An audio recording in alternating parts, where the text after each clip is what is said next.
মানুষ নামে কিছু বিষাক্ত প্রাণী আছে, তাদের কাছ থেকে একটু দূরে থাকবেন। হ্যালো গাইস, আসসালামু আলাইকুম। সবাই কেমন আছেন? আলহামদুলিল্লাহ, আমি ভালো আছি। কেন বললাম মানুষকে বিষাক্ত প্রাণী, এটাই আজকে আমি আপনাদের সাথে শেয়ার করব। প্রথমত, আপনার কাছে টাকা আছে, দুনিয়াটাও আপনার কাছে সবই আছে। টাকা এমন এক জিনিস, আপনার টাকা আছে, এই দুনিয়ার মানুষ সবাই চাবে আপনার সাথে সম্পর্ক ভালো করতে, আর টাকা নাই, কেউ চাবে না আপনার সাথে সম্পর্ক রাখতে।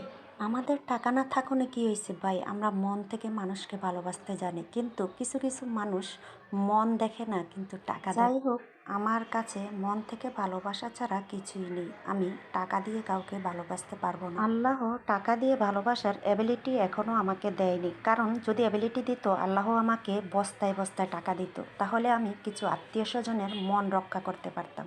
আমি তো এখন ওই টাকাওয়ালা মানুষগুলো থেকে 10 হাত দূরে থাকি। আপনি যখন বিপদে পড়বেন, আপন মানুষগুলো আপনি থেকে মুখ ঘুরিয়ে নেবে। আপনি যখন বিপদে পড়বেন, কারো কাছে ভরসা না করে আল্লাহর কাছে ভরসা করবেন, আল্লাহর কাছে এমনও মানুষ দেখেছি, তারা খেতে বসছে, ওই খাবারগুলো তাকে দেখে লুকিয়ে ফেলছে, অথচ ওই মানুষগুলো ছাড়া এক সময় একটু ভর্তও খায়নি, আর এই মানুষগুলো এখন চোখ উল্টে নিয়েছে শুধু খালি টাকার কারণে। আর আরেকটা জিনিস শেয়ার করব আপনাদের সাথে, এটা কি আমার ক্ষেত্রে একলাই কিনা, না আপনাদের ক্ষেত্রেও হয়। স্বামীর টাকা পয়সা না থাকলে যত দোষ আপনার উপর ঢেলে দেবে। যাদের স্বামীদের টাকা পয়সা আছে, তাদের দোষগুলো সব সময় ঢাকা পড়ে যায়। আরেকটা কথা না বললেই হয়, আর এই সাহসগুলো কিন্তু পায় আপনার ঘরের মানুষটার কারণে, আর এই মানুষটাকে আপনারাই বলে যাবেন। কিছু মানুষকে বলতে চাই, টাকা দিয়ে সবকিছু ওজন করবেন না, টাকা ছাড়াও যে মানুষকে ভালোবাসতে হয় এটা একটু শিখুন, বুঝছেন?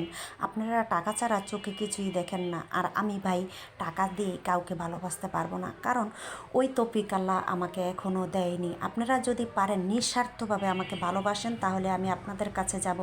আর যদি বলেন না ওনার টাকা নেই, ওনার কাছে যাব কেন, নাও আসতে পারেন, আমিও যাব না, আপনারও আইসেন না, এতটুকুই কথা। আমার মাথায় এখন একটা জিনিসই ঘুরপাক খায়, যে আপনাকে সম্মান করবে, মূল্যায়ন করবে, তার কাছে একবার না 1000 বার যাবেন। আপনি যেখানে দিনের পর দিন অপমান অপদস্থ হবেন, সেখানে না যাওয়াটাই ভালো, কারণ তাদের কাছ থেকে 1000 মাইল দূরে থাকার চেষ্টা করবেন। ওই মানুষ নামে বিষাক্ত প্রাণীগুলার ছায়াও যাতে আপনার উপরে স্পর্শ না করে, সেদিকে একটু লক্ষ্য রাখবেন, তাহলে দেখবেন আপনার জীবনে সব কিছু ভালো ভালো বয়ে আনছে, আর তাদের কাছ থেকে দূরে থাকবেন। বাই।